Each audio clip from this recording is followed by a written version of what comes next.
Welcome to the Darkstream, VoxDay, VoxDay.blogspot.com, and Infogalactic News. I've been talking about the media a lot lately because the media has been inordinately interested in the alt-right, the alt-light, and the whole sort of ideological scene surrounding, a fairly small group of people. And so, on my blog today, it seemed like I didn't have a chance to even really address anything else because, we were talking last night about Alex Jones and Megyn Kelly, and we've been talking a little bit about Mike Cernovich, what he did with 60 Minutes, and then of course this morning was the thing with Tommy Robinson and Piers Morgan, and then Jack Posobiec just posted the invitation from Philadelphia Magazine trying to get him to grant them a 4,000 word profile about him. Now, I've been focused on telling people not to talk to the media, right? Why? Why is it important? A lot of people, you see a lot of people saying the same sort of stupid thing over and over again. The first thing you hear people saying is, oh, well, make sure you record it. Make sure you record it. Or negotiate the right to edit it yourself. Okay? Now, I can't stress how idiotic it is to advise someone to negotiate editing rights to a piece. Okay? If you say that, you're retarded. And you know nothing about how the media actually operates. Okay? The reporter does not have any ability whatsoever to even grant that permission if he wanted to. Okay? The powers at the paper are the editors. The powers at the paper are people that you will never talk to. All right?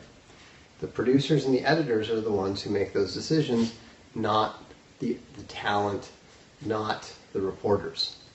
Okay? So you can forget that completely. Now, what about recording them?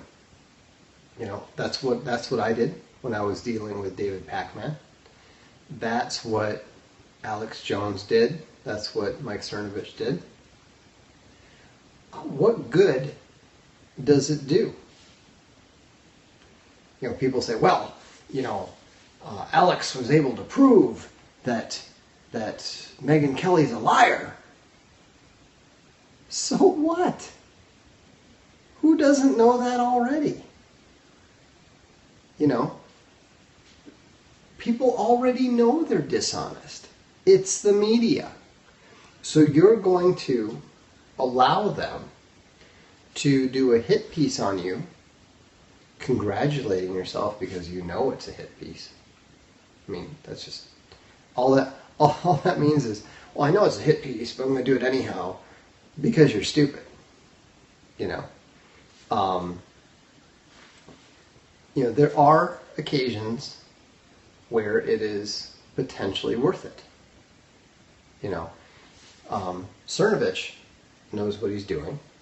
Cernovich did the 60 Minutes show, and that went very well for him.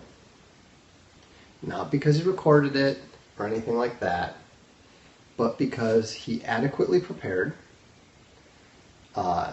He exposed himself to a totally different market, and it was a no-lose situation for him. Okay? The imbalance between Mike, who is, on the rise, social media, all that sort of thing, what is it, 300,000 Twitter followers and so forth. The difference between him down here and 60 Minutes, 60 Minutes, you need to keep in mind, is one of the most respected mainstream media institutions. It's legitimately important. So think, Mike made strategic decisions to go for the Atlantic profile, because remember, why the Atlantic? The Atlantic is, again, very, very high status in the media. So he picked his targets very carefully. I mean, I can tell you, I personally have been contacted by over 15 different media organizations wanting to talk to Mike. I'm talking BBC, I'm talking Sky News, I'm talking Wired, I'm talking all kinds of people. Right? So Mike knew what he was doing. Most people don't. Most people just get excited at the idea that somebody's going to pay them some attention. Well, guess what? Speaking as somebody who simply for the act of providing a single list of book recommendations one time on my blog, I ended up getting absolutely hammered everywhere from The Guardian to the New Zealand Herald, everywhere from Entertainment Weekly to NPR. Okay? Now, I didn't talk to any of them. I knew better. It didn't do me any harm because I didn't talk to them. And they told every lie in the book. They were talking about how I was a Nazi, I was a white supremacist, blah, blah. I mean, just stuff that they were completely making up. Or they were getting from the SJWs in science fiction who were completely making it up. I didn't talk to any of them. Not one. Let me correct myself. I did speak to one reporter, Michael Rappaport of the Wall Street Journal. I didn't speak to him directly. I took his questions in writing. I provided answers in writing. And actually that worked out very well because I got the tagline, "The most despised man in science fiction," the Wall Street Journal, which now goes on right up on top of most of my books.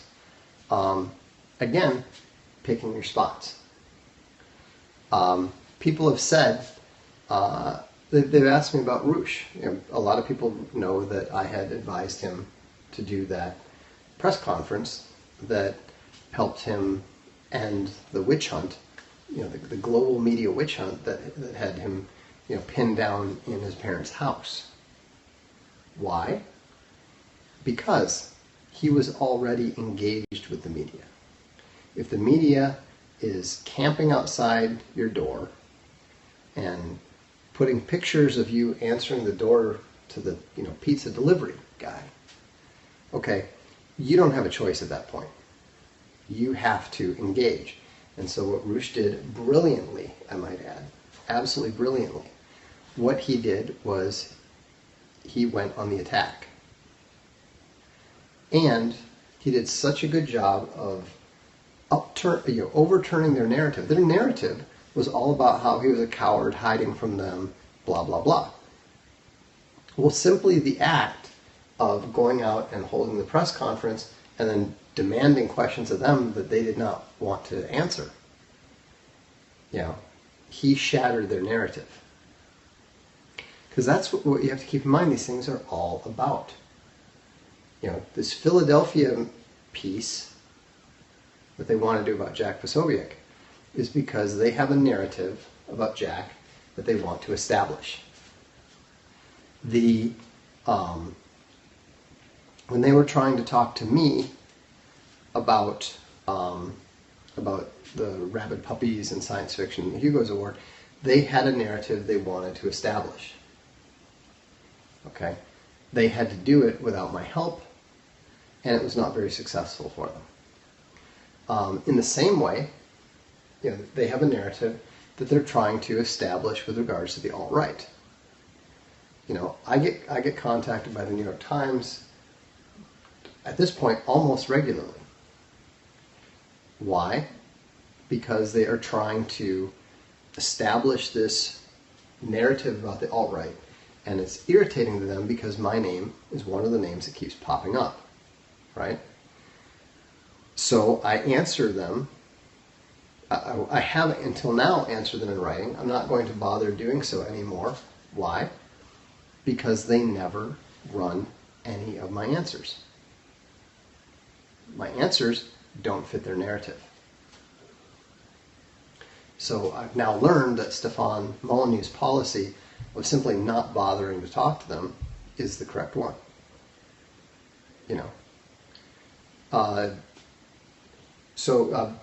Brittany Pettibone and her sister do write science fiction. So, the strategy that people like Richard Spencer have is outdated. He doesn't realize that the media is not what it was in 1980. They can break you, but they cannot make you. And so, in fact, I would recommend, if you are a alt-right figure or whatever, whenever the media contacts you, just say, you guys have anointed Richard Spencer the leader of the alt-right. You should probably talk to him. And leave it at that. And so I mentioned the media cons. I should mention them specifically. Now keep in mind, I've been around this stuff for a long time. I first became a regular contributor to the tech section of the St. Paul Pioneer Press back in 1992, I think it was. Within 2 years, I was only the 6th columnist at the newspaper there to be nationally syndicated by Chronicle Features. My column appeared in about 15 papers around the country. And after the Chronicle Features was bought by Universal Press Syndicate, they eventually dropped it, and then I was writing it directly for the Atlanta Journal-Constitution. This is my game review column. When I got into writing political stuff, I was writing for Walnut Daily. I got picked up relatively quickly again by Universal Press Syndicate, a different group. And that was a complete failure. I think the Dallas Morning News was the only newspaper that actually picked it up.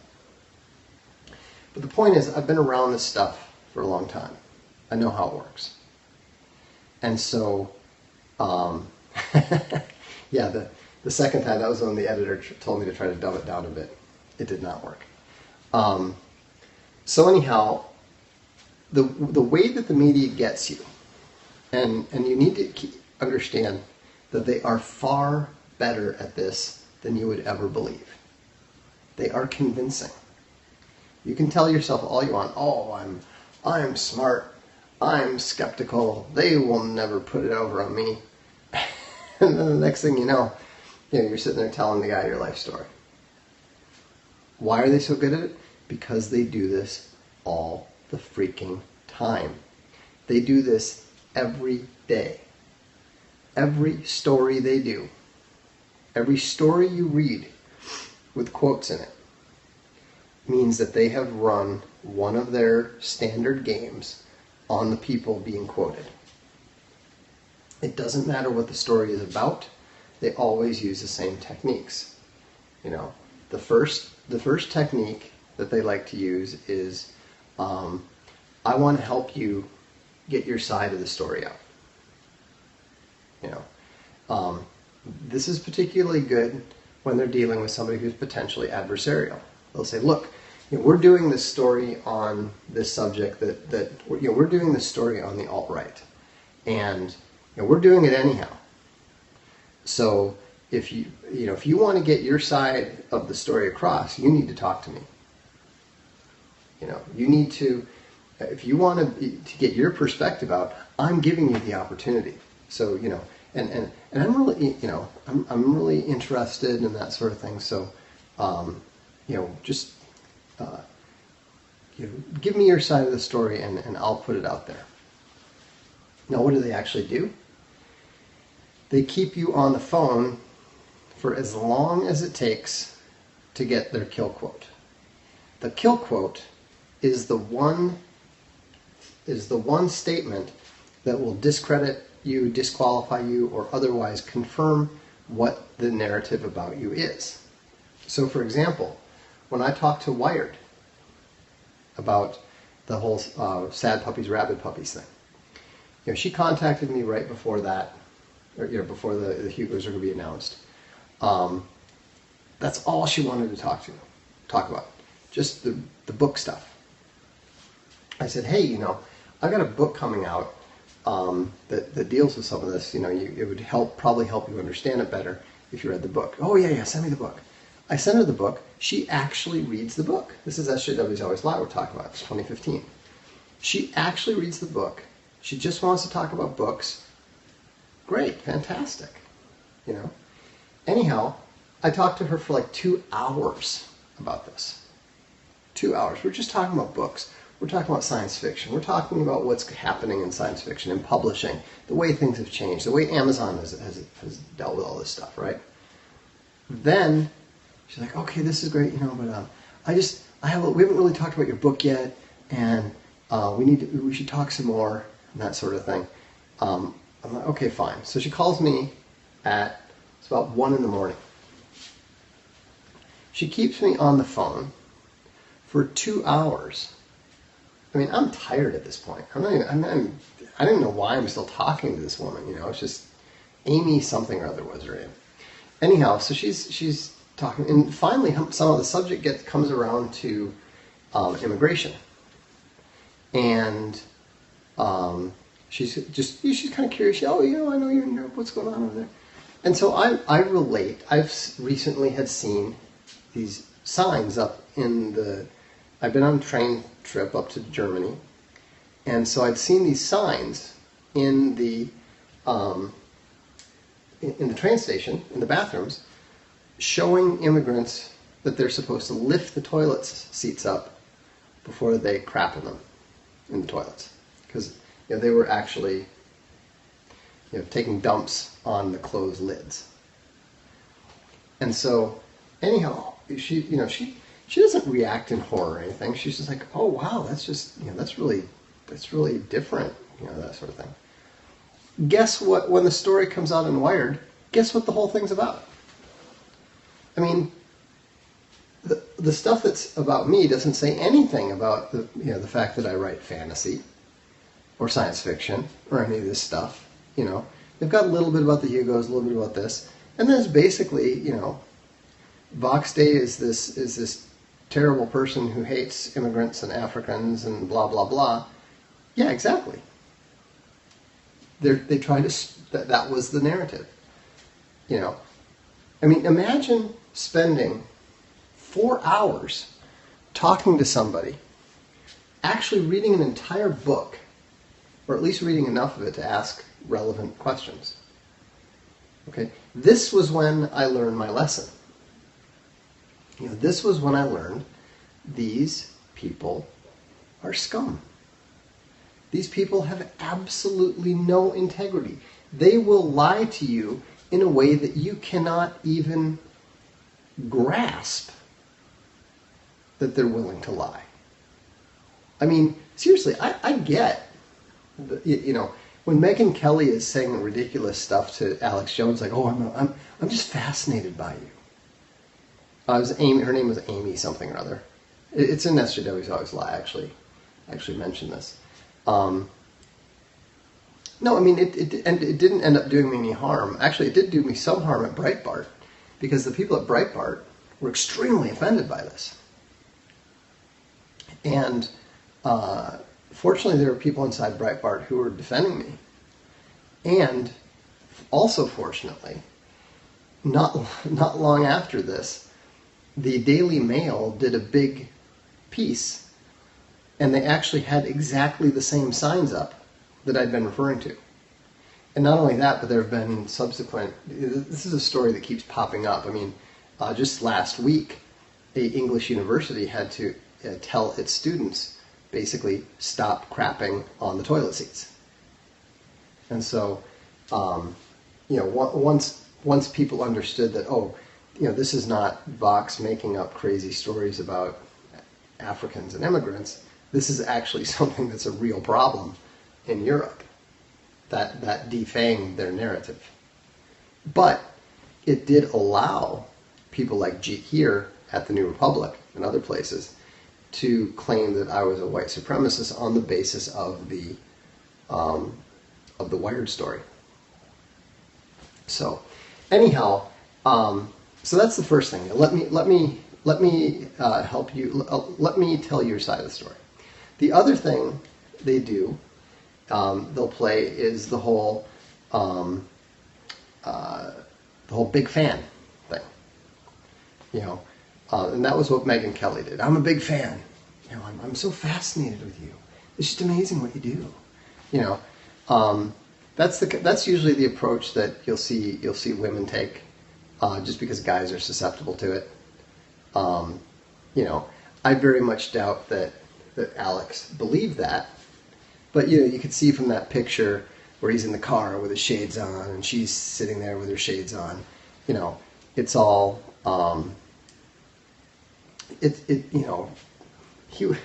she was playing him. He knew she was playing him, and he was kind of enjoying it. So that's that. Hang on a second here. I want to check something. I want to make sure I don't miss one of these. Okay. Yeah. So I'm a big fan is the one. That's, by the way, this is usually the one that celebrity magazines, sports celebrity reporters, paparazzi, sports reporters, anyone who's dealing with celebrities, they always use the "I'm a big fan." That's how they try to get in with them and make buddies with them before they stab them in the back with a profile piece. We already talked about, I just want to give you the chance to tell your story. The third big one is, this is the one I get a lot. I don't really know what's going on with this whole alt-right thing. So, I just have some questions. Could you help me understand that? I've actually gotten the same approach from the same New York Times reporter. He's tried that one with me twice. And the thing is, the first time, I actually called him on it the second time. I said, why are you sending me these questions? Why should I waste my time answering these questions when I know you're not going to use them? I answered your questions the last time. I provided you, I told you had to write them to me. I wrote you back. And instead of using my answers, you went and had this long profile of some random hillbilly somewhere that no one's ever heard of before, no one's ever heard of since, and nobody in the alt-right has any idea who this person is. So why should I answer your questions now? Oh, no, it was just a space thing. Which is complete bullshit.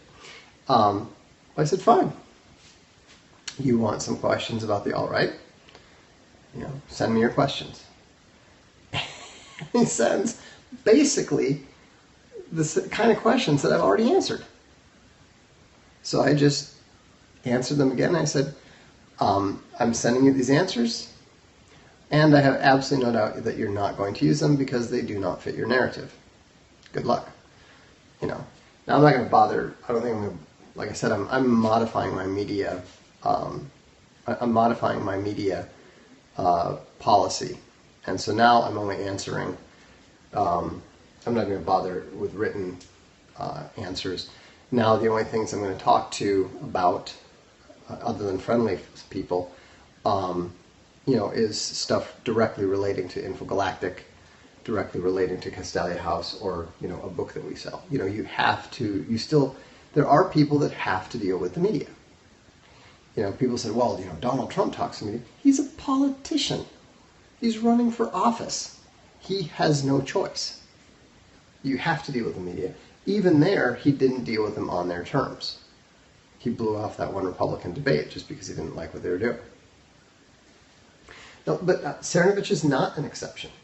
Cernovich turns down probably 95% of the media requests he gets. You know, you might see a piece that is, what's the most recent piece you've seen about Cernovich that he's cooperated with since The Atlantic? He did that. He did 60 Minutes. That's it. He knows he doesn't need it. You know, I know I don't need it. Not for what I'm doing. InfoWars doesn't count because they're not mainstream media. So, Molyneux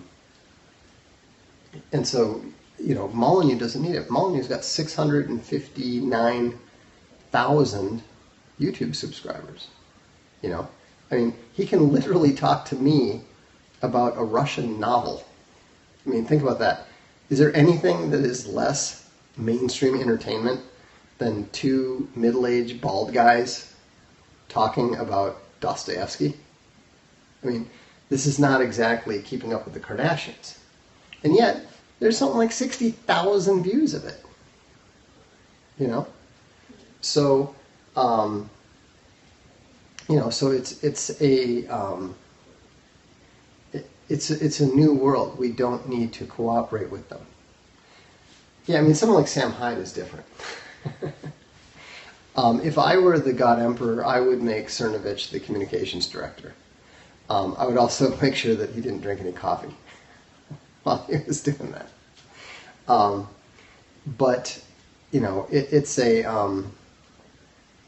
my point is that we don't need their attention.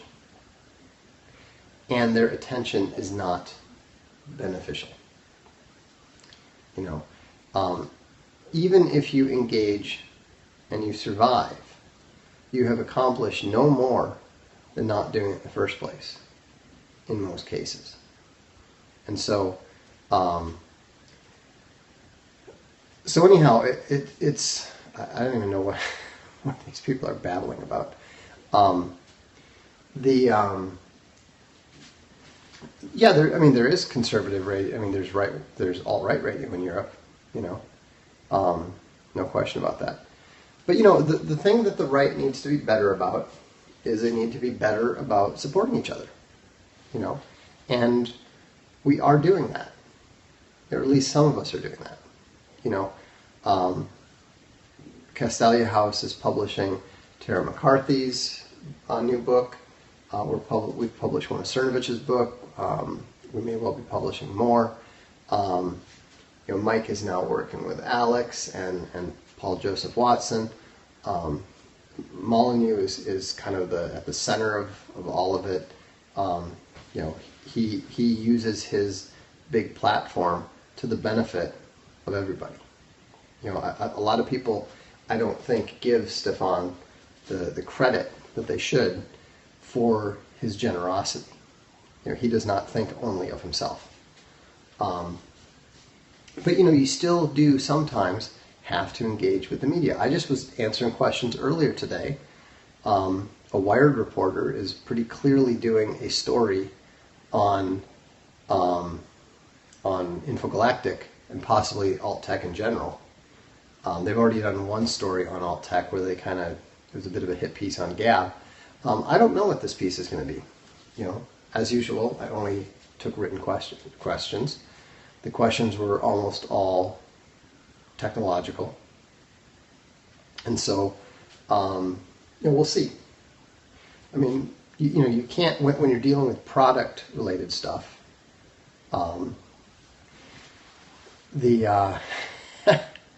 yeah, I don't think I'm too likely to spend any time talking to Mike Enoch. I don't really have much interest in whatever the alt-white is up to. They do their own thing, and that's fine. I'm not gonna bust their chops over it, but it doesn't have a whole lot to do with what I'm doing, and that's fine. There's a broad spectrum. There's plenty of room to discuss. I mean, Anne is like a lot of people on the right. She's a paleoconservative, and but she does her own thing. She's not a builder. She's very, very smart, but you know, I've been on Virtue of the West, actually, and for that matter, I was on The Right Stuff some time ago. You know, I mean, I don't have anything to do with The Right Stuff guys myself. You know, basically, if somebody's attacking me, they just go on my ignore list. You know, I'm not really interested in getting into it with people. I don't see that does me or them or the broader alt-light any good. But I'm also not going to work with them. I mean, if you know, I've made it very clear. My position is praise in public, criticize in private. You know, so you know, if somebody's going to be attacking me or whatever, that's fine. You know, I mean, join the club. Everybody from the Council on American Islamic Relations to the New Zealand Herald attacks me. I don't care. You know, I mean, you got to keep in mind, unlike a lot of other folks, I've been doing this in some capacity since 2001. I've had you know, literally hundreds of. I had at one point, I think it was 110 death threats from a single column back in 2001. So, you know, the fact that somebody is calling me a poopy head on some, you know, petty internet radio show that fewer people listen to than read my blog, I don't care. You know, you know, I mean, frankly, I didn't really even care. I didn't bother reporting the death threats. I told the editors about it, but I didn't even bother reporting it to the FBI because I didn't regard it as being particularly serious. And it wasn't. Either that or they're incredibly patient. But it was 16 years ago. But my point is that, you know, don't waste your time on these petty little rivalries and discussions and all this kind of crap. It's not interesting. It's not beneficial. And you know, maybe you can elevate yourself a little bit. You know, there's that whole idea of, well, I'll pick a fight with somebody who is better known than me, and then I'll become more well known, and that sort of thing. You know, that's fine and all. And if you're a nobody, maybe you can try doing that. But you know, I'm not going to help you. And you know, certainly like, you know, somebody like Cernovich or Alex Jones or Andrew Torba or any of the other guys, you know, we're all busy. You know, somebody said, "Oh, can you debate a pagan guy?" Well, I mean, I'd like to, but I don't have the time. You know, we've got a new John Wright book coming out that we're going to announce on Thursday. I just finished getting the cover together for another book in July. Martin Van Creveld's first novel, which is going to be incredibly controversial, is coming out this month. I'm trying to finish my own SJW's Always Double Down, and I have to get the complete final version of A Sea of Skulls done by December. You know, and that's not even counting the books from Moira Grayland and Peter Grant and, you know, our other authors. And that's not even counting the games that we're developing. So, you know, while I'd like to do it, it's a little bit tough to find the time for that sort of thing. And so, you know, it's just, I'm not likely to do any substantive debates anytime soon, because I'm not just going to go in and wing something. You know, I'm going to prepare properly. And, you know, and this is true.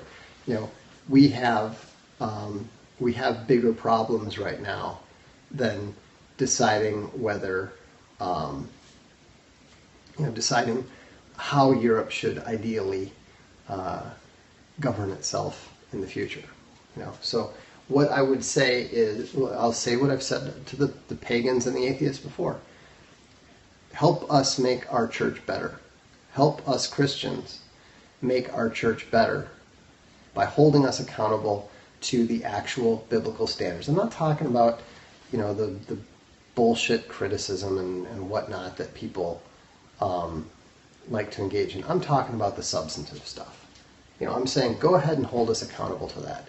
Go ahead and call out the cucks. Go ahead and call out the churchians. Go ahead and call out the Protestants and the Catholics and the Orthodox when they are pursuing the world rather than Jesus Christ. You want to criticize the church for all those things, and believe me, there is more there than you could possibly get around to in 10 years. You have my support in that.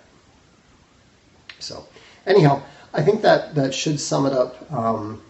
Just remember, the media is there to enforce a narrative.